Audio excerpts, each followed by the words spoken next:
आपने बांग्लादेश के अंदर हुए अत्याचार को देखा होगा। कांग्रेस मौन, समाजवादी पार्टी मौन, टीएमसी मौन, आरजेडी मौन, अन्य दल मौन। केवल भारतीय जनता पार्टी ने कहा था कि बांग्लादेश के हिंदुओं पे अत्याचार नहीं होना चाहिए। ये बांग्लादेश में हिंदू कौन है? बहन और भाइयों, ये सभी दलित हिंदू है, दमित हिंदू है। ये वहां पर रह गए हैं, लगातार उनकी संख्या कम हो रही है, लेकिन चूंकि वह पीड़ित हिंदू इनका वोट बैंक नहीं है, इसलिए उसके पक्ष में लोग आवाज नहीं उठाएंगे, उसके लिए नहीं बोलेंगे। आप पिछले एक सप्ताह से देख रहे होंगे, पिछले एक सप्ताह से आप पश्चिमी बंगाल के अंदर का नजारा देख रहे होंगे। पश्चिमी बंगाल के अंदर कैसे गरीबों को, दलित हिंदुओं को कैसे दंगों का शिकार बनाया जा रहा है। समाजवादी पार्टी मौन है, कांग्रेस मौन है, और ममता दीदी को ये दंगाई शांति दूत दिखाई दे रहे हैं।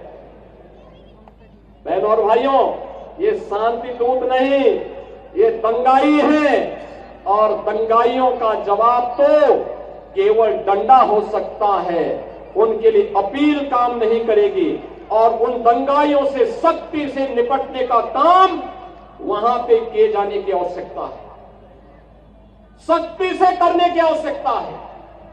बहनों और भाइयों, मैं आज आपसे यही कहने के लिए आया हूं आगरा में कि बाबा साहब का मिशन हर दलित, हर वंचित, हर गरीब को न्याय देने का रहा है।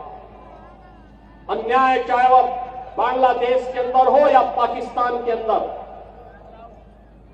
या फिर किसी अन्य किसी भी स्थान पर, उसके खिलाफ आवाज उठनी चाहिए, अन्याय के खिलाफ आवाज उठनी चाहिए। ये बाबा साहब की प्रेरणा रही है।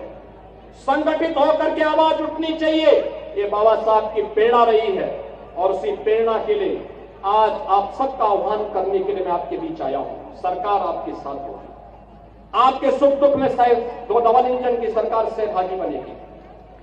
सरकार आपके हितों के लिए संरक्षित करने के लिए पूरी प्रतिबद्धता के साथ कार्य कर रही है, आगे भी कार्य करेगी। बाबा साहब के सपनों को साकार करने का कार्य प्रधानमंत्री मोदी जी के नेतृत्व में ये डबल इंजन की सरकार पूरी मजबूती के साथ खड़ी होकर के करेगी।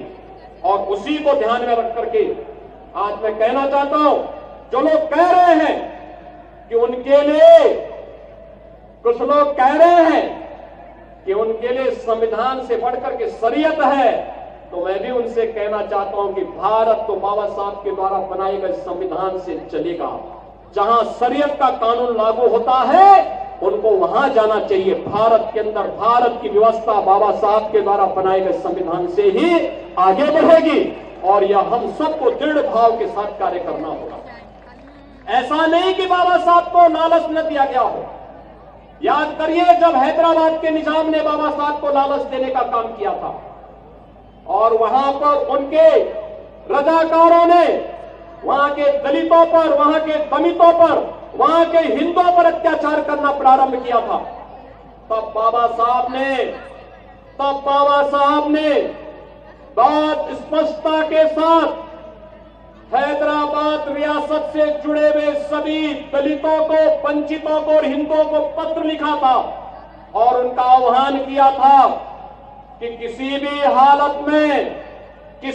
हालत में निजाम के दबाव में आने की आवश्यकता नहीं। धर्मांतरण मत करना, इस्लाम मत स्वीकार करना, आवश्यकता पड़ती तो छोड़ करके महाराष्ट्र की तरफ आप आ जाइए, लेकिन इनके दबाव में काम मत करना।